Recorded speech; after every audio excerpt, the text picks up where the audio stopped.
Buenas tardes a todos y bienvenidos al webinar en qué invertir en función de nuestro capital e ingresos.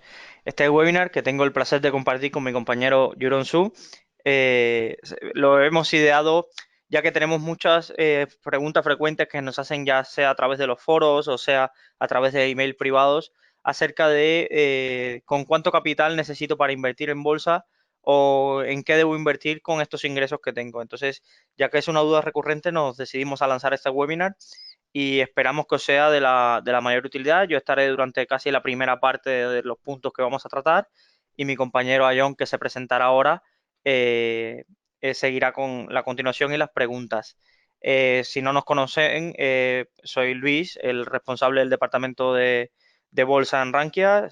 Soy graduado en ADE de Derecho, tengo el máster en Mercados Financieros e Inversiones Alternativas por la certificación, mejor dicho, por BME y ahora mismo se presenta mi compañero John para que os cuente un poco su trayectoria.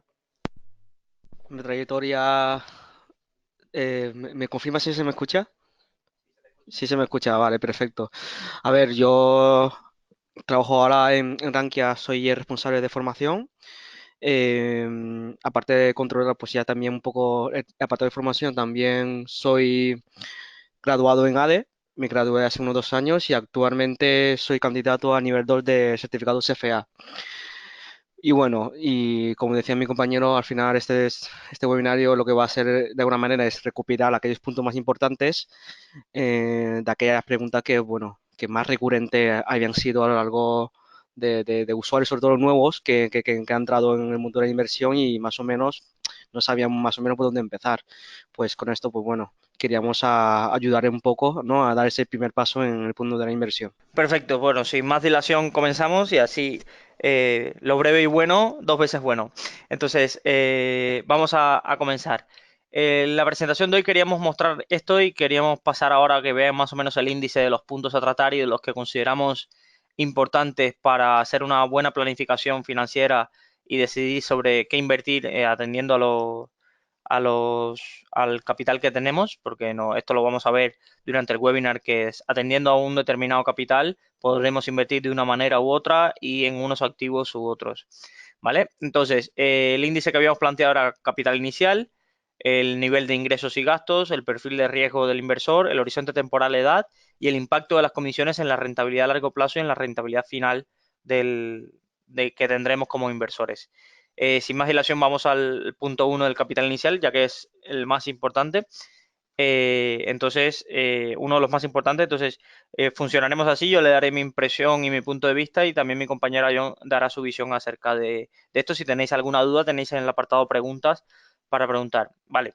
Primero que todo y fundamental, ¿por qué es tan importante el capital inicial para comenzar a invertir? Es decir, nos encontramos muchísimas dudas en el foro de personas que nos dicen, tengo 300 euros y quiero empezar a invertir, ¿cómo lo hago? ¿Vale? El capital inicial es fundamental, sobre todo porque planteémoslo desde un punto de vista. Por ejemplo, una persona, y nos llega, ahora parecerá una exageración este número que voy a decir, pero nos llegan personas con preguntas a todos los días. Tengo 200 euros y los quiero invertir para obtener rentabilidad en bolsa y ganar algo de dinero en bolsa. Entonces, cuando les respondes este tipo de correos, te queda siempre la sensación de qué expectativa de rentabilidad tendrá esta persona. Porque, por ejemplo, vamos a pensar que tiene 100 euros y es un inversor que tiene mucha suerte invirtiendo o le va muy bien, es muy listo y logra un 10% anual ese año. Un 10% anual ese año, al año siguiente tendrá 110 euros. Si le descontamos las comisiones, que ya serán más de 10 euros, ese año no habrá ganado nada. Entonces, muy importante esto, el dinero ahorrado, es decir, con 1.000 euros ahorrados, ¿no podemos invertir? Sí, podemos invertir. Ahora, podemos pensar que vamos a tener una rentabilidad a corto plazo que nos permita las ideas que muchos tienen, vivir de la bolsa y no sé qué, absolutamente no. Es decir, en un mundo ideal donde logremos ahorrar 1.000 euros todos los años y cada año se revaloriza un 10% nuestro capital sin sufrir pérdidas, veríamos que a 20 años, aunque tengamos un capital bastante significativo, creo que la última vez que hice los cálculos rondaba los 40.000, 50.000 euros. Entonces, no, 40.000 o 50.000 euros, si lo dividimos en un año, ¿vale? Que tiene 24 meses, estaríamos hablando de 2.000 euros al mes. Es decir, 2.000 euros al mes, ¿quién durante un año simplemente te duraría esa capacidad de ahorro? Entonces, hay que tenerlo claro, con esa capacidad, con esa capital no te vas ni a retirar en una playa, ni vas a dejarle, donarle una herencia importante a tus hijos. Aquí la importancia está de cuánto puedas ahorrar. Importa el capital inicial, si cuanto más mejor, porque las rentabilidades tendrán un impacto mayor, pero sobre todo es la importancia del ahorro periódico. El ahorro periódico es decir, vale, yo ahora tengo 500 euros, pero es que voy a poner 500 euros y los voy a ahorrar todos los meses a largo plazo reinvirtiéndolo. Entonces ahí es la potencia. Entonces, si sois de los que pensáis y ahora mismo tenéis 500 euros para invertir, 1.000 euros para invertir, tenéis que ajustar, como dice la segunda pregunta, la expectativa de que la rentabilidad que voy a tener va a ser asociada a eso y que el impacto de las comisiones en un capital de 500 euros, 1.000 euros es bastante alto en comparación con otros capitales. Entonces, sobre todo quiero dejar bien claro esto, porque muchas veces incluso nos preguntan para temas de brokers. Es decir, una comisión puede ser alta o baja de un fondo determinado, pero no es lo mismo el impacto sobre 100 euros de una comisión del 10%, sobre todo en la expectativa de rentabilidad, porque la operación tú la haces una vez. Da igual, al broker le da igual que tú operes con 50.000 euros que operes con 100. Él te va a cobrar la comisión. Con 50.000 euros efectivamente te va a cobrar una comisión generalmente más alta, pero para ti el impacto que tiene esa comisión sobre tu capital inicial o tu capital de tu operación es mucho más limitado si tienes un gran capital a si tienes poco capital, donde casi te vas a comer toda la rentabilidad que puedes tener vía comisiones. Dejo este punto comentar a mi compañera John, y si tenéis alguna duda sobre qué capital más o menos debemos tener para empezar a tener rentabilidades interesantes, pues ya lo comentamos. Bueno, yo simplemente, aparte de lo que ha dicho mi compañero, añadir primero de todo, es que como también habíamos dicho que aquí vamos a indicar un poco qué productos nos convenía mejor en función de estas cinco variables, pues primero de todo vamos a definir lo que es un poco los tipos de productos financieros que hay disponibles en el mercado. Básicamente hablando, nosotros tenemos acceso al mercado a fondos de inversión, a acciones al contado y a productos derivados. Em, Básicamente, también hablando, este tipo de productos tienen sus riesgos y su complejidad. Obviamente, a aquellas personas que se inician este mundo de la inversión, yo no les recomendaría operar con productos derivados, ya que son productos bastante complejos y necesita, pues, bueno, se necesitan muchos conocimientos y sobre todo también práctica detrás. Les recomendaría, en todo caso, como producto menos complejo de estos tres, los fondos de inversión. Hay muchos tipos de fondos de inversión, gestión activa, gestión pasiva, etc. Pero en su gran mayoría suelen ser productos menos complejos que, por ejemplo, las acciones. Las acciones, pues ya sabéis que son trocitos, ¿no?, de propiedades de una empresa y que más o menos, dependiendo de cómo le vaya a la empresa, pues ganaremos más o menos. Dicho lo cual, básicamente el tipo de comisiones que nos pueden afectar en ese tipo de productos, por ejemplo, en fondos de inversión, la gran mayoría de fondos nos clavan una comisión. Algunos no solo nos clavan una comisión variable en función de la comisión de éxito, de cuánto dinero está dispuesto, de cuánto dinero gana el fondo, y a partir de ese dato nos aplica una comisión variable. Otros son mixtos, una variable y una fija, y otros que tienen una parte solo fija. Lo bueno de eso es que por ley tienen, tienen como una comisión máxima establecida. No me acuerdo si es solo variable, creo que es un 18% de la parte variable. Si es mixta, es un 9% de la parte variable más 1,35 de la parte fija. Y si es solo fija, es un 2,25 de la parte fija. Creo que es así. No sé si Luis... eh, Sí, más o menos es así, sí. vale. El, Lo digo porque ahora voy a entrar a un punto que es importante saber las comisiones. En acciones normalmente ya depende del broker, pero solemos pagar una compra-venta y nos olvidamos. Después ya el broker ya nos pone a aplicar, no sé, un mantenimiento de cuenta de broker o custodia. Algunos brokers lo tienen, otros no, pero básicamente es el precio de compra-venta. Los derivados los vamos a dejar porque, bueno, son productos bastante complejos y creo que tampoco entrarían en el tema de este webinario. Como decía mi compañero Luis Ángel, al final, como las comisiones son un valor fundamental, aquella persona pues que se quiera iniciar con 500 o 1000 euros, ten en cuenta que algunos brokers por comprar o vender una acción te puede costar, con la compra y venta junta, te puede costar entre 10, 15 o 20 euros y eso es un, como así decirlo, supone una parte grande del nominal que estamos invirtiendo. Entonces, en ese tipo de sentido, por ejemplo, personas que quieran empezar con 500 o 1000 euros, tendría mucho más sentido que empezara con fondos de inversión. Y ya no solo por el apartado de las comisiones, sino también por el apartado de la diversificación en sí, ya sea fondos de gestión activa, ya sea fondos de gestión pasiva, tú cuando estás comprando un fondo no estás comprando solo un valor financiero, mientras que si estás comprando una acción, pues sí, efectivamente estás comprando una acción y estás muy expuesto, ¿no? A nivel de términos de riesgo sistemático, ¿no? Riesgo sistemático, perdona, el riesgo diversificable, que es un riesgo que se puede quitar con el simple hecho de diversificar varios valores. Es un riesgo que es totalmente innecesario asumir, pudiendo no asumirlo simplemente teniendo varios valores. Yo no, en este apartado, pues nada, eso es lo que tenía más que añadir con respecto a lo que había dicho Luis. Creo que se te pasa por comentar también los ETFs. Pero no, al asimilarse a acciones, los incluiré más o menos en esta explicación. Más o menos lo que queremos dejaros claro es este sentido. Pongamos el ejemplo de los 1.000 euros. Y pongamos un fondo que no sea ni muy caro ni muy, muy barato como los que podemos encontrar por ahí. Vamos a pensar un fondo índice un fondo índice que replica un índice, ¿vale? Que nos cobra voy a redondearlo para que los cálculos sean fáciles, ¿vale? Un 1% de comisión, ¿vale?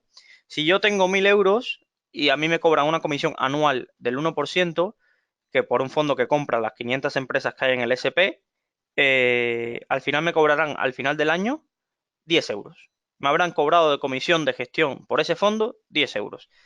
Hay otras comisiones que pueden aparecer con los fondos, con la comisión de brokeraje y demás, pero bueno, vamos a plantearnos así. Pensemos que solo 10 euros, yo comprándome en la media de tarifas que hay en brokers para acciones americanas, no vamos a pensar en los más baratos, pero tampoco voy a irme a los más caros, podríamos irnos a los 10, 2 euros. Compra 10 y 10, 2 euros venta. ¿Vale? Y ahí iríamos ahí a 20 euros. Y eso es comprándonos una acción. Pensemos que nos queremos comprar una cartera de valores americanos. Solamente montándonos la cartera, comprando 10 valores, nos hubiéramos gastado 100 euros, el 10% de tu capital. El 10% de tu capital. Entonces, con pequeñas cantidades, el impacto que tienen en las comisiones, tanto en acciones como en ETFs, esto es importante saberlo, que los ETFs tienen comisión de compra y venta, ¿vale? Y en los brokers algunas veces tampoco suelen ser muy baratas, entonces impactan mucho en el capital. Mientras que en los fondos puedo ir aportando poco a poco 400, 500 euros, lo que puedo ahorrar, ¿vale? O voy diversificando en varias carteras de fondos y el impacto, cuando tú calculas el impacto de tu cartera, la comisión que te cobran, ya sea, ahí puede ser más baratos o no, representa muy poca cantidad comparado con lo que hubiera tenido que pagar en brokeraje para tener una cartera similar. Otro punto lo que quería añadir, y para no extenderme mucho más, en lo que decía mi compañero John sobre las acciones. Jugar a invertir directamente en acciones cuando tenemos poco dinero nos puede dar una cosa que primero, el peligro de las acciones es saber seleccionarlas y dónde está el arte, de saber qué acciones comprar y qué acciones tener en cartera, del abanico tan grande que hay. Entonces, una mala decisión aquí, una empresa que nos quiebre, puede ocasionarnos una pérdida irrecuperable. Pensemos que tenemos una cartera de 1.000 euros y nos da para comprar dos valores, 500 y 500. Si una de las dos empresas quiebra o tiene entonces un gran impacto sobre el capital, habrás perdido 500 euros. Es decir, para un fondo al final tiene una composición mínima por reglas que les imponen a los fondos, reglas legales, tiene que tener una diversificación tal que si una empresa de una cartera quiebra, tendrá un impacto en el fondo, evidentemente, pero no supondrá en la pérdida de vuestra cartera a ese signo de porcentajes, ¿vale? Entonces, para empezar, lo primero es pensar que no perder. Es decir, entonces, si con el capital que tenemos es poco, no nos va a dar espacio para diversificar en acciones, que sería lo ideal. Entonces, en un primer momento, si tenemos poco capital, creo que la solución lógica es no ir ni a acciones ni a ETF y, por supuesto, a no productos derivados, sino a fondos y, en particular, yo soy muy partidario de los fondos índices para poco capital y ir con aportaciones, pero eso ya depende de cada uno y llegaremos ahí a esa decisión, ¿vale? Entonces, estamos hablando para capitales iniciales bajos. ¿Cómo cambia la cuestión cuando pensemos que me ha tocado una herencia, tengo un buen salario ahorrado y demás, y pienso que tengo 100.000 euros? Vamos a seguirlo en números, 100.000 euros para invertir, ¿vale? Si calculamos 100.000 euros para invertir, ya entonces ese 1%, ¿vale? Se nos convertiría en 1.000 euros al año de comisión, ¿vale? 1.000 euros al año de comisión que te está cobrando un fondo por gestionar tu dinero, ¿vale? Para, en un intermediario vamos a pensar en Interactive Broker, ¿vale? Para montarte una cartera bien diversificada y con bastantes acciones de calidad, pensemos que buscamos una cartera de blue chip, vamos, nos hacemos una cartera de 25 blue chips europeas y americanas, no llegaríamos a los 100 euros de comisiones anuales. Entonces, el diferencial tan grande de 900 euros entre comisiones de un fondo y de la que pues, puede suponer una cartera para ti, ya empieza a ser importante. Y entonces, para mí, yo creo que la decisión a partir de esos capitales es empezar a crearnos o carteras propias con una parte de acciones y mantener una parte en índices, pero en índices con bajas comisiones. Si tenemos una cartera de 100.000 euros con un fondo que nos cobra un 2,25, nos está haciendo un daño de rentabilidad que por otro lado podríamos recuperar con productos de bajo coste o con esa inversión. Entonces, cuando ya el capital aumenta mucho, mucho, mucho, la diversificación se obtiene tanto en producto, no significa que haya que huir de los fondos, no, hay que ir a los fondos, pero buscar fondos baratos, bueno, fondos baratos al final lo vamos a buscar siempre, pero en ese impacto sería mayor, hay que ir a una cartera diversificada de acciones y empezar a pensar en otros productos, empezar a pensar en situaciones inmobiliarias o en empresas de dividendo o en algún ETF porque ya te empieza a compensar tener ETFs en tu cartera, porque tiene todo el sentido tener ETFs porque ya la comisión de compra y venta del ETF nunca te va a impactar tanto como lo que te va a impactar un fondo que te cobre un 2,25 si el ETF te cobra un 0,30. Entonces, en ese sentido, ya empieza, para estos capitales más grandes, empieza a tener muchísimo sentido un producto como el ETF o un producto como son las acciones directamente y la inversión por dividendos, por ejemplo, empieza a tener mucho sentido para este tipo de capitales.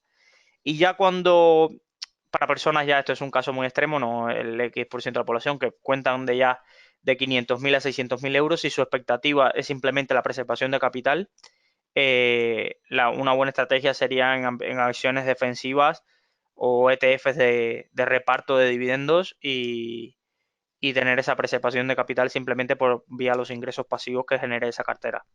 No buscamos un objetivo tan grande de rentabilidad, sino de mantenimiento del capital más unos ingresos. Entonces, y ahí en ese sentido, pensemos que un fondo, claro, un patrimonio de 1 millón de euros, una comisión del 2%, en 20.000 euros en comisiones se están yendo por ahí, drenados de tu cuenta todos los años. Entonces, y empieza a picar un poco más. ¿Vale? Solo aclarar que si invertís en fondos, la CNMV ha obligado que a partir de estos meses os llegue un desglose no con el porcentaje de comisión, porque es muy engañoso, sino con el dinero que te está costando tener ese fondo al año, porque la percepción cambia. Mucha gente dice, va, un 1,50 y no ve la percepción de caro, pero cuando ven cifras de 1.000 euros de comisión, dicen, uff, empiezan a darse cuenta del verdadero impacto de las comisiones. Seguimos adelante al siguiente punto, que nos hemos extendido bastante aquí, y dejo a mi compañero John para que explique esta parte de cómo llegar a tener los ingresos y gastos, cómo manejarlo. Sí, el apartado de ingresos y gastos es bastante importante porque al final y al cabo la diferencia entre los ingresos y gastos que vayamos a tener en el futuro cercano o a lo largo de nuestra vida, pues de alguna manera va a definir nuestra capacidad de ahorrar. Un ahorro que en principio es lo que nosotros vamos a tener para dedicarlo a la inversión. En este sentido, pues es muy importante los ingresos. Sé que hay unos ingresos que son básicos, ¿no? Porque todo el mundo, obviamente, todo el mundo necesitamos tener comida, o sea, comprar para vivir, la luz, etc, etc. Unos ingresos que son básicos. Perdón, unos gastos que son básicos y unos ingresos, pues bueno, eso ya depende de cada persona, pero entiendo que el trabajador normal, una persona que trabaja y que cobra los 1.000, 2.000, etc. euros, pues de alguna manera se puede prever más o menos lo que podemos gastar, o sea, lo que podemos obtener en beneficio a futuro. Los gastos es muy importante tenerlo en cuenta, sobre todo evitar los gastos que no son necesarios. Al final, tener en cuenta que cada euro o cada 10 euros que nos gastamos ahora son 10 euros en este momento, pero eso supone que al interés compuesto a una rentabilidad del 8 o 9% es un dinero que dentro de 20 años es mucho más que esos 10 euros que nos estamos gastando en estos momentos.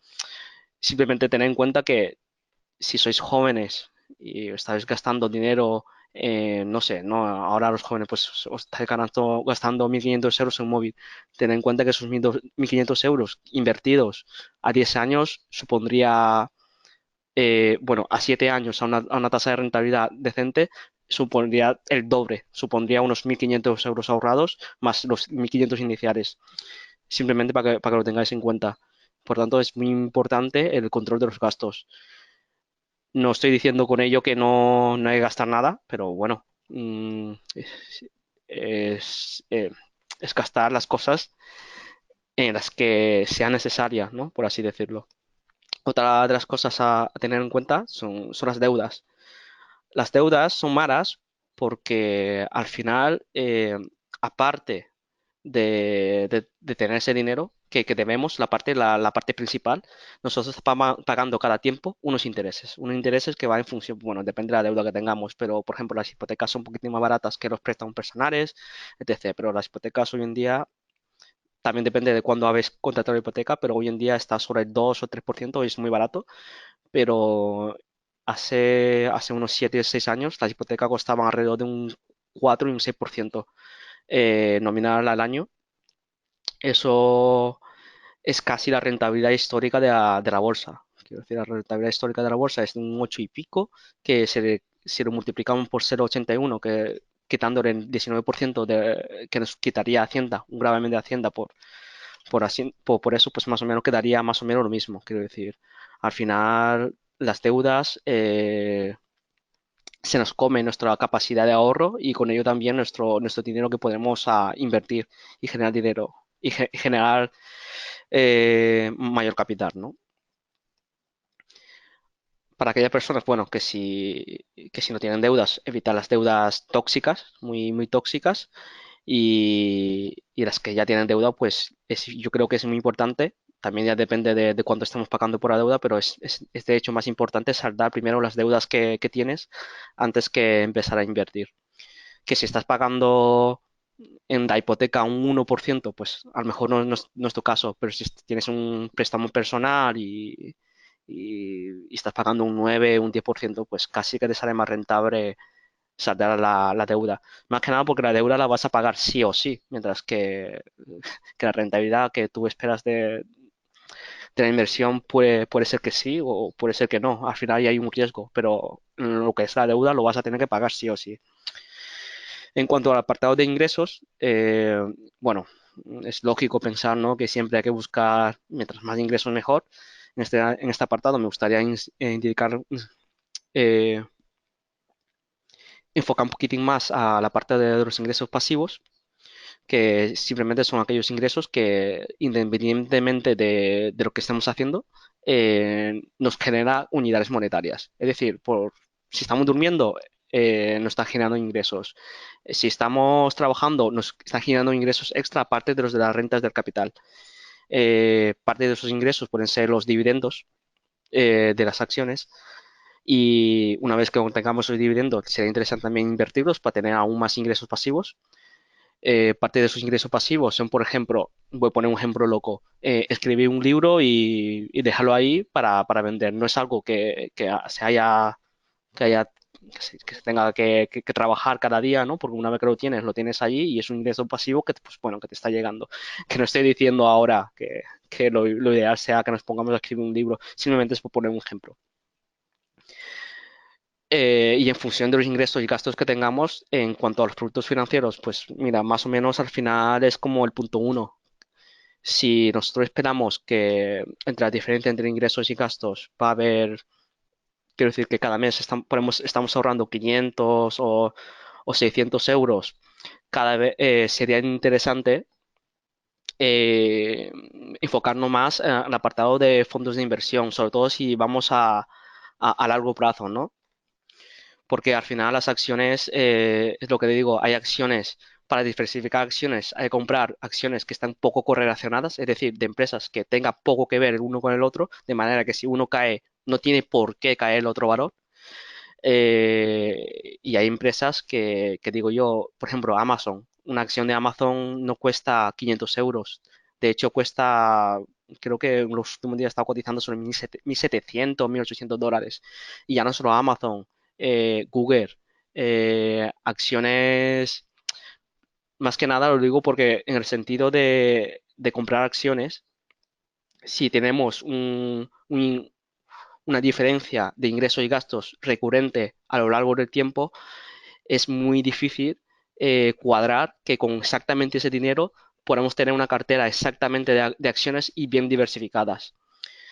Otra cosa es que ya tengamos ya un, pues, ya un capital indecente y que la diferencia, que los ingresos y los gastos, pues sea, en vez de 500, sea de 2.000 euros. Entonces, en ese sentido, sí que nos podríamos plantear tener una cartera de acciones, más que plantear es, tendría más sentido tenerlo, ¿no? Porque al final, bueno, la persona que con 500 euros quiere tener una cartera de acciones lo puede tener perfectamente, pero a términos de comisiones y rentabilidad tendría más sentido tenerlo, ¿no? Por así decirlo.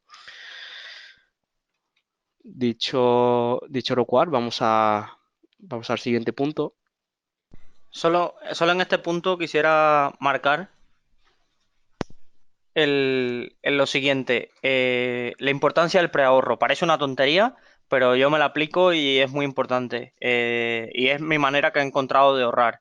Es decir, yo recibo mi nómina como trabajador y demás, y justo ahí en ese momento destino la cantidad que voy a ahorrar ese mes, ¿vale? Ya sea, vamos a poner una cifra, 300 euros y me la separo ahí. Es decir, con esto intento no ser ni muy optimista, es decir, no me separo el 60% de mi sueldo, pero tampoco me separo un 10%, ¿vale? Lo separo, me separo, por ejemplo, un 20 o un 30% de mi sueldo, lo separo y lo tengo ahorrado. ¿Por qué? Porque de la manera contraria siempre me pasaba lo difícil, que llegaba al final de mes y si podía ahorrar un 5 o un 10% era mucho y era muy difícil ver de dónde recortar. Ahora simplemente, como ya no tengo ese capital disponible ahí y encima como alguna parte la tengo en fondos de inversión que tarda 3 días en sacar el dinero y demás y pues no lo tengo disponible, entonces no lo sufro, ¿vale? Entonces, estamos en ese punto de la importancia del preahorro, de ahorrar. Otro de los puntos que no quisiera pasar por aquí es que muchas veces que oigáis esto de la libertad financiera y toda esta parte de ahorrar capital inicial, veréis que algunos autores son bastante talibanes. ¿A qué me refiero con bastante talibanes?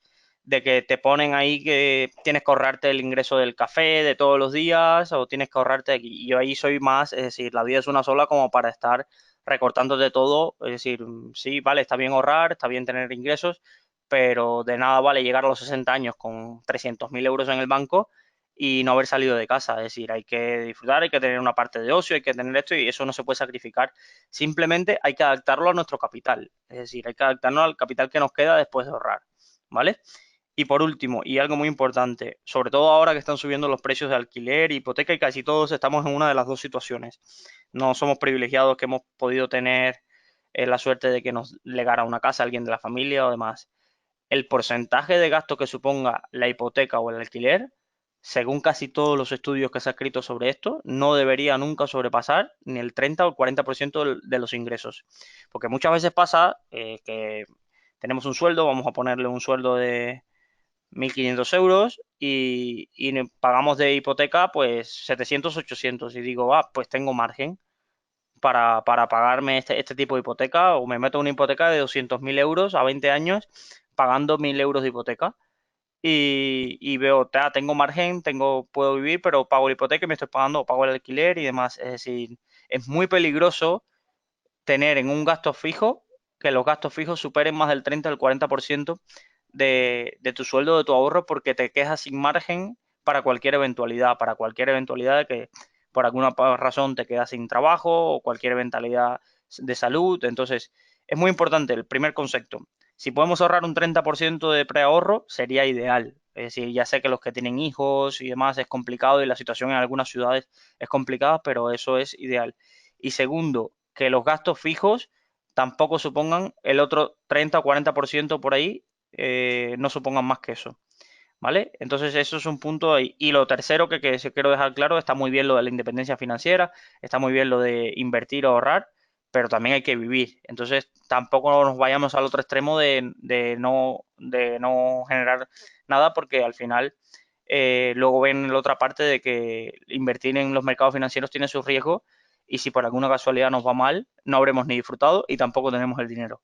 Entonces, en ese sentido hay que ser consecuente con esto. Y aquí os dejo con mi compañero John. Este es el tercer punto que hemos considerado importante a la hora de valorar en qué invertir o cómo invertir, ¿no? Que es el perfil de riesgo. Es muy importante definir de primera mano, de primera me refiero a priori, antes de empezar a invertir, que cuánto dinero estamos dispuestos a perder, por ejemplo, porque al final es una cuestión que, bueno, tampoco será el primer caso de una persona que, que se ha atrevido con productos muy volátiles, ¿no? Con la expectativa de generar una rentabilidad abismal cuando, no sé, de aquí a 2 meses su capital se queda en la mitad. Lo digo porque, bueno, es muy importante este apartado. Y de allí también importante valorar los productos en los que nos estamos metiendo. Por ejemplo, a nivel de volatilidades, normalmente los fondos indexados suelen tener una volatilidad menor. También hay que tener en cuenta que están indexados a qué tipo de índices, por ejemplo, porque, por ejemplo, los mercados emergentes son un poquitín más volátiles, pero también tienen mayor rentabilidad. En acciones, pues obviamente aquellas acciones de aquellas empresas que están en crecimiento, que son más pequeñas, pues son mucho más volátiles, ¿no? Tienen un perfil de riesgo mucho mayor, pero también son verdad que son las que mayor rentabilidad podemos sacar. Como veréis, tanto la rentabilidad como el riesgo están correlacionadas. Mientras mayor riesgo estemos dispuestos a asumir, mayor la rentabilidad a largo plazo que podemos obtener. Yo, yo ya digo esto no hay un nivel de riesgo perfecto, ¿no?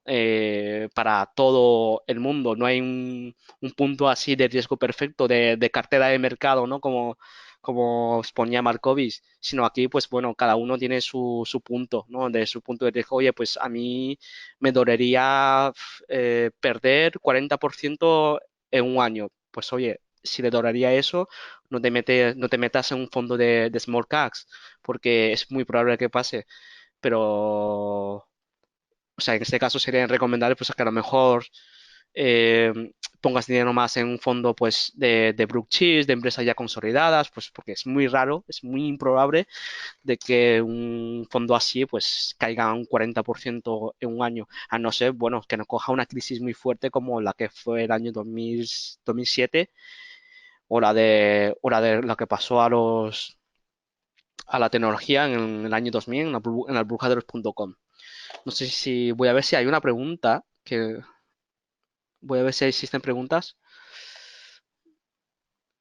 Sí, tenemos una pregunta. Nos pregunta Ángel Medina si no recomendamos entonces operar con CFDs o usar apalancamiento. Eh, no es que lo recomendemos, no lo recomendemos. Yo simplemente indico que un CFD es un producto derivado que normalmente están apalancados. Podemos elegir apalancamiento uno, pero normalmente lleva un apalancamiento y en función de tipo de CFD a lo que está indexado, pues el apalancamiento puede llegar hasta 1,30. Quiero decir, al final son productos muy riesgosos y para aquellas personas pues, que nunca han tenido una noción sobre el mercado financiero, pues no es muy recomendable. Obviamente aquellas personas, pues bueno, que ya saben lo que es un producto, una acción, un producto derivado, cómo funciona un CFD, tipos de broker que existe, cuánto es el spread, pues no, yo no tendría ningún inconveniente de que esa persona operase con CFDs, la verdad.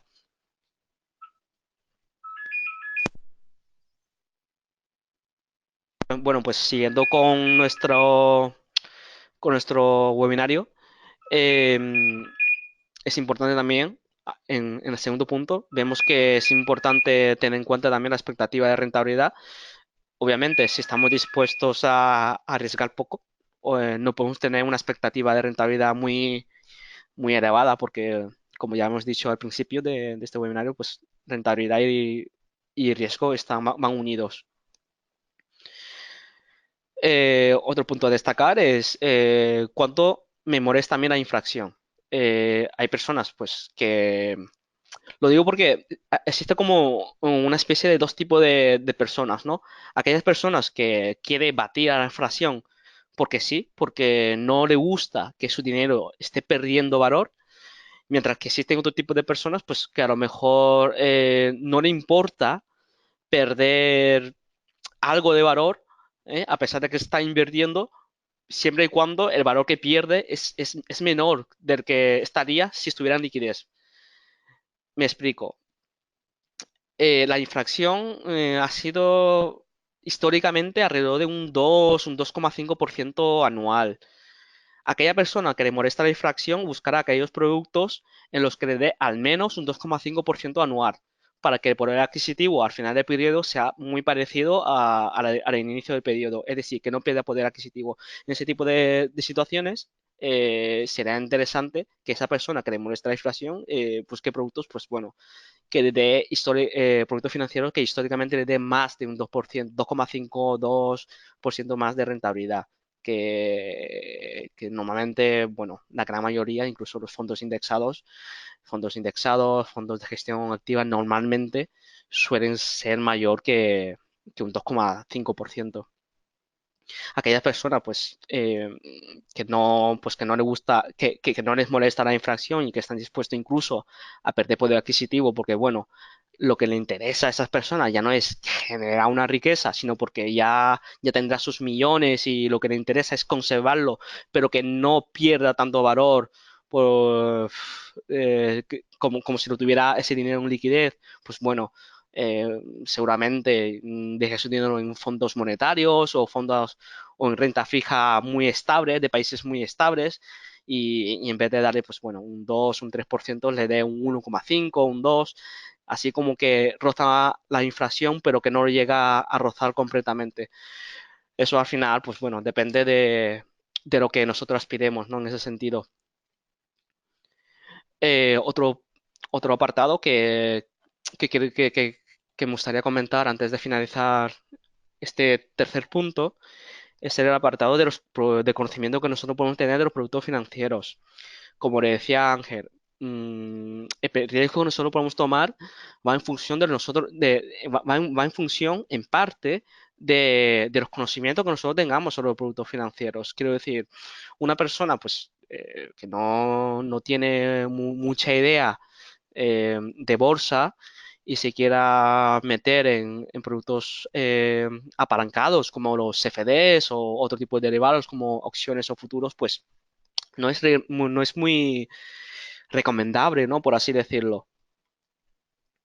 Más que nada, pues, bueno, son productos que desde el punto de vista de de las propias personas que están en el sector, pues son productos complejos y necesita un mínimo de conocimiento para poder entenderlas. Ya no que esa persona no vaya a ganar dinero de que no tenga conocimiento, sino que las posibilidades de que vayan a perder ese dinero, pues, oye, son mucho mayores si no tienes conocimiento de los productos con los que estás operando.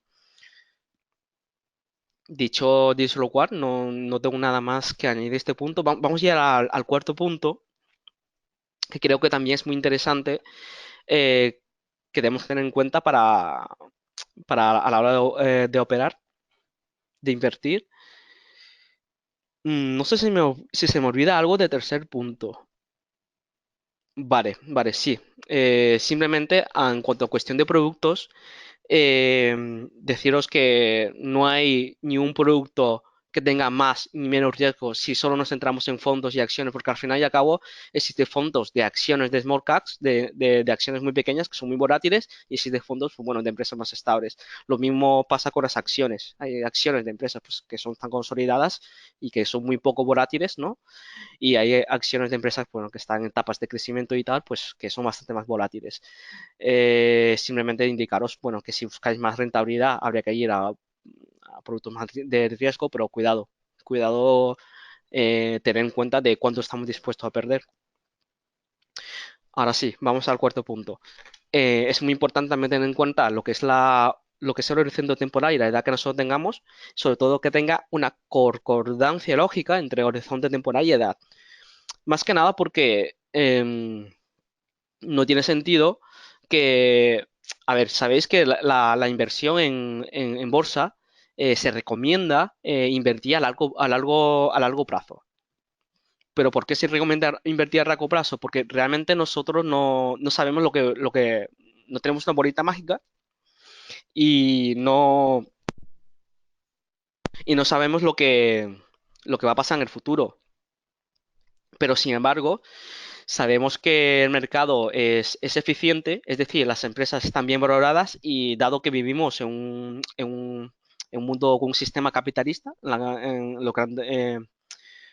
gran mayoría de países de este mundo, todas las empresas pues, tienen incentivos en generar riquezas. En ese sentido, sabemos que las empresas pues, tienen lógica que sigan creciendo, que sigan generando riqueza.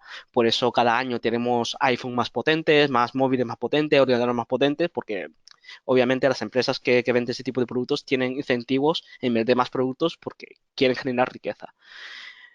Sabemos que eso es verdad, que a largo plazo vamos a ganar en bolsa, pero lo malo es que no sabemos que a corto plazo no sabemos en qué situación de mercado estamos, porque a mitad moro las crisis van a seguir pasando.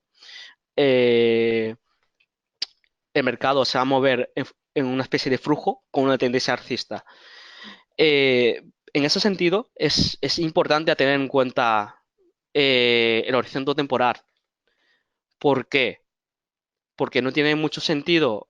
A ver, tiene menos sentido que una persona que tenga ya, que esté en sus últimos años de vida, dígase una persona pues que ya tenga 65 años, 70, y meta su dinero en productos de riesgo, pudiendo al año siguiente perder 40%, que por ejemplo lo haga una persona, pues bueno, que tenga 20 años. Porque aquella persona que tiene 65 años, a lo mejor ya no vuelve otro ciclo, ya no vuelve, desafortunadamente, no vuelva a haber otro ciclo alcista de la bolsa, mientras que, bueno, aquella persona pues que tenga 20 años, pues oye, seguramente a lo largo de su vida vaya a haber muchos ciclos alcistas como bajistas. Y si surge una crisis, pues bueno, seguramente se recupere a largo plazo.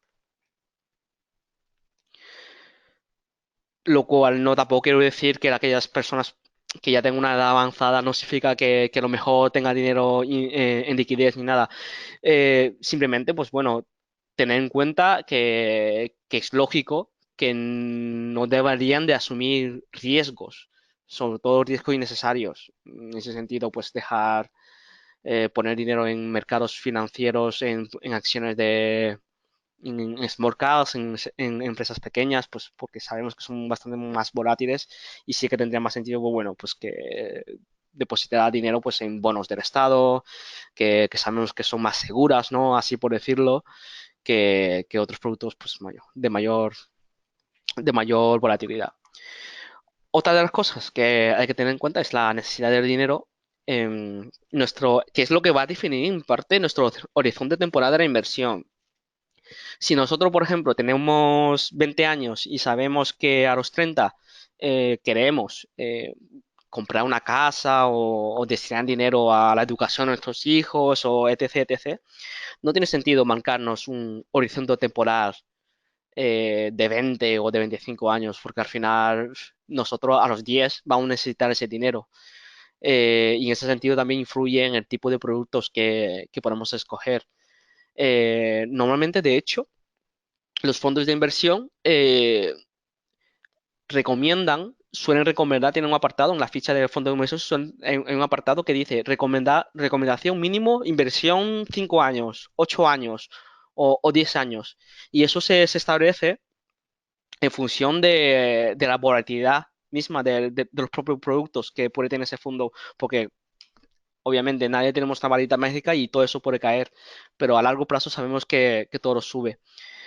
En ese sentido, una persona que necesite dinero pronto, ¿no? Por así decirlo, y que no cubra ese mínimo de años a los que invertir, pues tal vez debería invertir en productos pues más estables, ¿no? Por así decirlo, porque ese dinero es lo que siempre se dice, ¿no? Nunca hay que jugar, nunca hay que poner no hay que invertir un dinero pues que nosotros necesitemos para vivir, porque al final si perdemos ese dinero porque no sabemos lo que va a pasar, pues al final no acabaremos viviendo, ¿no? Por así decirlo, entre comillas, ¿eh? Em, Otra de las cosas que me gustaría destacar es, no sé si hay más dudas, no, parece que no hay más dudas. Otra de las cosas que me gustaría destacar es el apartado de disfrute del dinero. Está muy bien. De hecho, yo soy de las personas que considero que una persona que, siendo mileurista, ¿no? Y que tenga un control de gastos sin ser excesivo, normal, y que invierta sobre el 20 y 30% de su salario, en 40 años, yo creo que cualquier persona puede alcanzar una capital de unos 200 o 300 mil euros.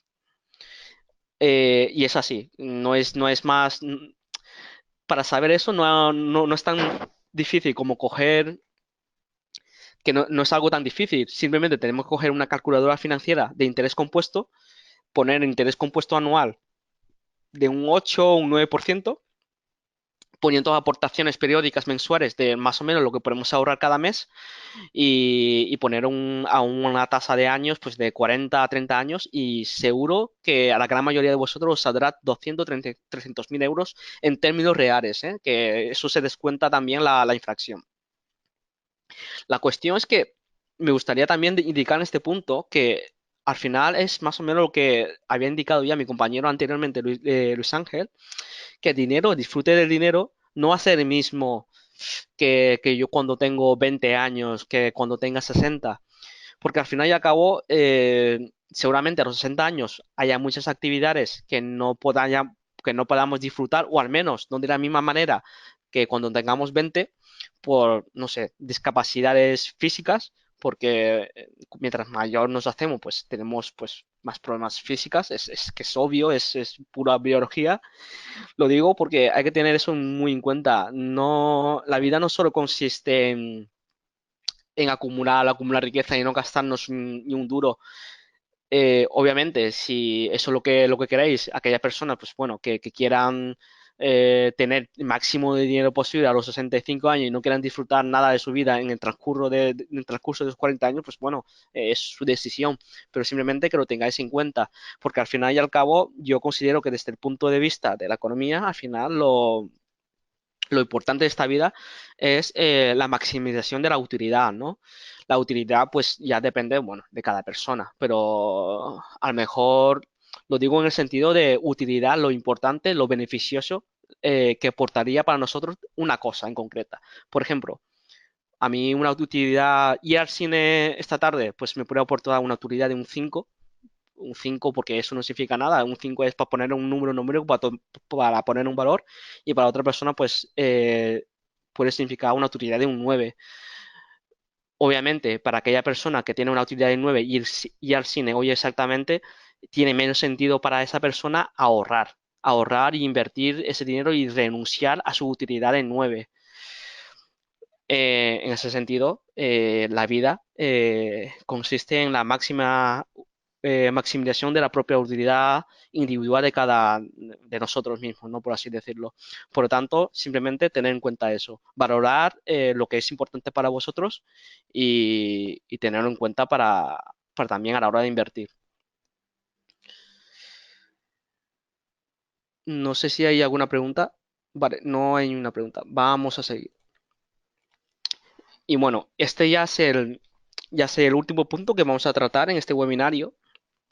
Y nada, simplemente me gustaría enfocar un poquitín más al apartado de las comisiones, que es más o menos lo que había ya indicado mi compañero al principio de este webinario, y es que una comisión que nos puede parecer ridícula de, no sé, de un 0,5%, de un 1% anual, a largo plazo puede suponer miles y miles de euros, porque al final interés compuesto, de hecho, si vais a una calculadora, buscáis en Google calculadora financiera interés compuesto y escribís datos, bueno, años, 40 años, 30 y un interés de un 8 un 9, la gráfica que os va a salir es algo así, es exponencial.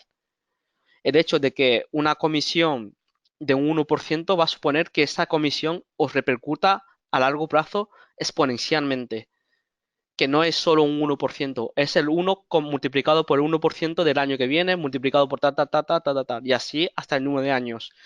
Por lo tanto, es muy importante que a medida que tengamos capacidad económica de adquirir productos más baratos, siendo el mismo producto, pero más baratos, importa bastante las comisiones. Eh, a pesar de que sea, bueno, insignificativa, ¿no? De que pase de un 1% a un 0,8%. Lo digo porque en fondos de inversión, por ejemplo, existen varias clases de fondos de inversión que básicamente lo que les diferencia el uno del otro son las comisiones. Eh, son el mismo fondo, tienen los mismos productos, los gestiona la misma persona, pero lo único que le diferencia es que un fondo en concreto, de una clase en concreta, cobra una comisión de un 2%, por ejemplo, y en el otro cobra una comisión de un 1,5%. Tan solo que, obviamente, aquel fondo que cobra menos comisiones nos obligaría a aportar más dinero. Pero gracias a ello, a largo plazo, si tenemos ya pensado estar en ese fondo a largo plazo, pues a largo plazo es algo que hay que considerar, que es muy importante. Por eso digo que a medida que más o menos vayamos incrementando nuestro matrimonio, tengamos en cuenta las comisiones que nos costaría comprar acciones en el mercado directamente o estar en un fondo y también considerar los tipos de fondos que hay, como también de dividendos, como también de las clases de fondos, de cada uno de los fondos, el tipo de clases que tienen. Porque, bueno, básicamente todo eso viene al tema de interés compuesto, ¿no? Porque al final, como decía Einstein, es la mayor fuerza del universo. De hecho, una anécdota con respecto a lo de interés compuesto, si os fijáis, no sé si conocéis a Warren Buffett. Para los que no conocéis, a Warren Buffett es uno de las celebridades en el mundo de la inversión y se le conoce mundialmente por ser uno de los mejores inversores del mundo. Tiene una fortuna que asciende a unos 80.000 millones, 90.000 millones, bueno, una barbaridad, una barbaridad. Eh, Warren Buffett hizo su fortuna básicamente invirtiendo y y su tasa anual de rentabilidad no llega ni al 20%. ¿Eso qué quiere decir? Que él al año, si lo anualizamos, no gana más del 20%. Si tuviera Warren Buffett 1.000 euros, lo normal es que en este año Warren Buffett solo gane 200 euros. Como máximo, ¿eh? Como máximo estamos hablando. Para que os fijéis primero, en primer punto, la importancia y el poder de interés compuesto. Warren Buffett lleva invirtiendo desde los 15, 16 años hasta ahora que, la verdad es que no sé cuántos años tiene, pero creo que tiene ya casi 90 años, o sea, ya sobre unos 70 años invirtiendo, para que os fijéis el poder de interés compuesto. De hecho, no sé si hay una especie de gráficas del patrimonio que ha tenido Warren Buffett y el gran parte del patrimonio que tiene ahora, el gran parte, lo ha conseguido en sus últimos años. No, no encontramos, pero bueno, es simplemente una gráfica que si os fijáis, la gran parte, como el 70 al 80% de su patrimonio actual, lo ha obtenido en sus últimos años, en los últimos años. De hecho, mira, esto, por ejemplo, nos muestra la rentabilidad acumulada del año 2015 bueno, este no tiene nada que ver con Warren Buffett, pero, pero en el caso de que fuese de Warren Buffett, veríamos que no hay mucha diferencia entre la rentabilidad que se obtiene un índice como el S&P 500 y la rentabilidad que realmente ha obtenido Warren Buffett en términos anuales. En términos anuales. El S&P 500 en términos anuales ha obtenido alrededor, en los últimos 100 años, alrededor de un 9% y Warren Buffett no, te digo yo que el doble no es un poquitín más que eso. Pero esa diferencia de rentabilidad es lo que es lo que le ha hecho millonario, ¿no? Por así decirlo. Seguramente, bueno, si hubiera también obtenido rentabilidad SP también sería millonario, pero no tendría tanto dinero. Bueno, último punto a tener en cuenta sobre el apartado de las comisiones es saber la diferencia entre las comisiones que son fijas y las comisiones que son periódicas. Las comisiones que son fijas, lo he puesto en el sentido de que son fijas en el sentido de que te cobran una vez y ya está. Como por ejemplo, acciones, las comisiones de compra-venta de acciones. En principio, si tú no compras o vendes acciones, te las cobran una vez y ya está, y te olvidas. Y a pesar de que en muchas ocasiones puedan suponer parte importante de nuestro capital invertido, ten en cuenta que si vais a largo plazo, mientras mayor a largo plazo vayáis, menos importancia le debéis dar a este tipo de comisiones. Pero, sin embargo, existen otro tipo de comisiones que son las comisiones periódicas. En este caso puede ser el mantenimiento de cuenta de broker o las comisiones de custodia o las comisiones de cobro de dividendos. Los bloques, algunos bloques, os cobra una comisión extra por recibir dividendos. Si es una empresa que reparte dividendos frecuentemente, es un tipo de comisiones que habría que tener en cuenta. Y ya está, bueno. Y con esto vamos a acabar el webinario de hoy y espero que os haya servido de ayuda. A ver, tenemos varias preguntas. No me he percatado hasta ahora. Nos pregunta Ana, para conseguir un interés mayor a la infracción mediante un fondo de inversión, ¿se tiene que asumir un riesgo muy grande? Yo creo que no, Ana, yo creo que no. De hecho, aquellos fondos que ya te digo, un fondo como un fondo indexado que tan solo replica un índice, como por ejemplo por ese de MSCI World, tiene una rentabilidad histórica de un 8,5 o un 8,6%. Y la infracción, estamos hablando de un 2,5, 2,6. O sea, ese fondo que tan solo replica un índice, que en principio debería ser un producto, pues, conservador, entre comillas, ¿no? Porque al final es renta variable, supera la infracción en 6 puntos. Obviamente hay productos más seguros, de hecho hay mucho más seguros que eso, que también superan a la propia infracción.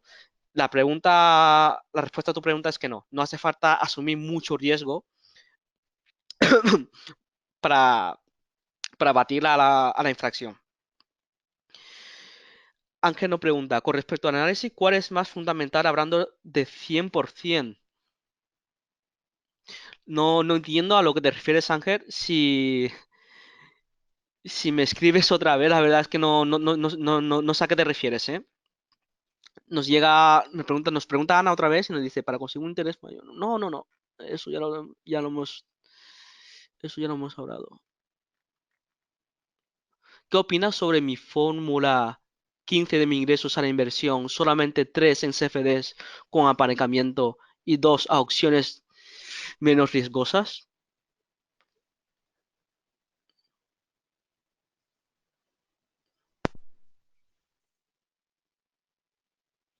Entiendo que te refieres a un apalancamiento de 1 a 3 en CFDs y un apalancamiento de 1 a 12 en opciones menos riesgosas.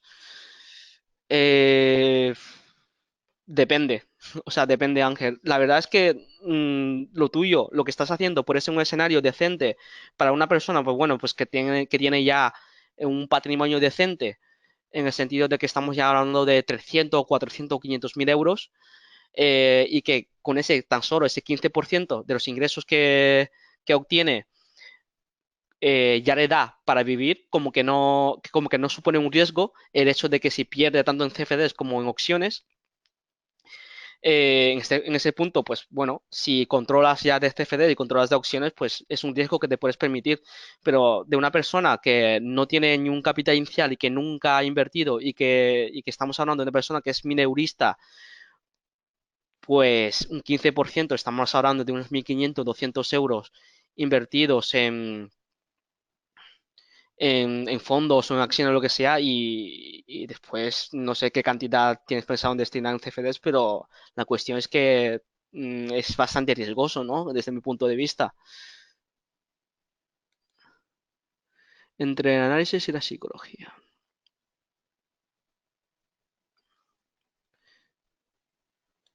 Vale, entiendo a lo que te refieres. Entiendo que te refieres a qué es más importante, el análisis o saber la psicología.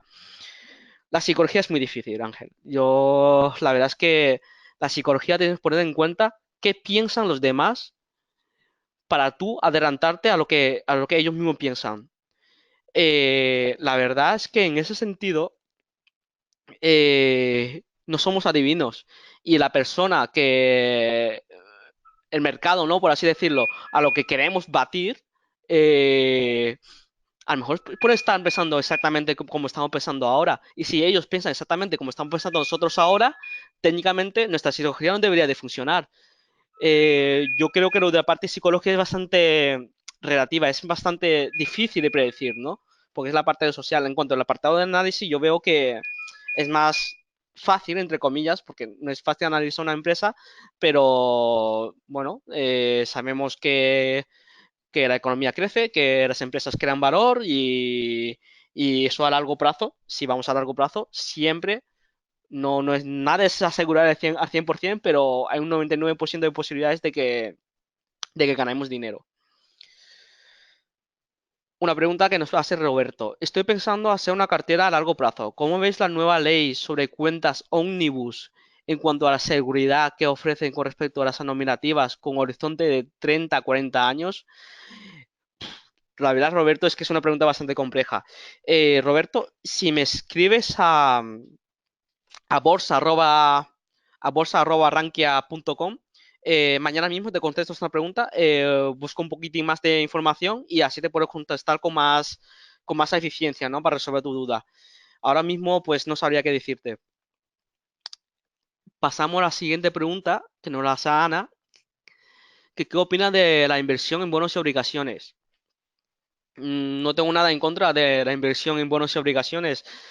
Eh, Eso ya depende, pues bueno, del riesgo que quiera asumir la persona, del capital, de la rentabilidad que quiera esperar obtener la otra persona. Obviamente, invirtiendo en bonos de nivel investment grade, o sea, triple A para arriba, perdona, perdona, triple A para arriba no, A para arriba, no vamos a esperar a obtener una rentabilidad anual de un 15%, porque no tiene sentido. Simplemente que tengamos nuestras expectativas, pues bueno, al pie de la realidad. Este tipo de inversiones en bonos y obligaciones son inversiones bastante más estables que el mercado bursátil, pero a su vez, pues bueno, la rentabilidad no es la que toca. Sobre todo si hablamos de en periodos de largo plazo. Obviamente, Ana, si tienes ya una edad ya avanzada, pues cada vez, mientras más edad tengas, cada vez tiene más sentido invertir en productos, pues bueno, que no sean tan volátiles, ¿no? En este caso, pues bonos y obligaciones, tanto del Estado como de empresas privadas. Bueno, dado que no hay ni una pregunta más, agradeceros por asistir a este webinario y la verdad es que espero que este webinario os haya sido de ayuda. Y bueno, al final este es nuestro fin. Nosotros como Rankia, como el equipo de Rankia, nuestro mayor fin es ayudar al usuario, a las personas que están empezando a invertir, a tomar mejores decisiones financieras. Bueno, muy buenas tardes a todos y con esto, pues bueno, finalizamos nuestro webinario de hoy. A las personas pues que no han podido asistir en directo tendrán la copia próximamente. Muy buenas tardes a todos.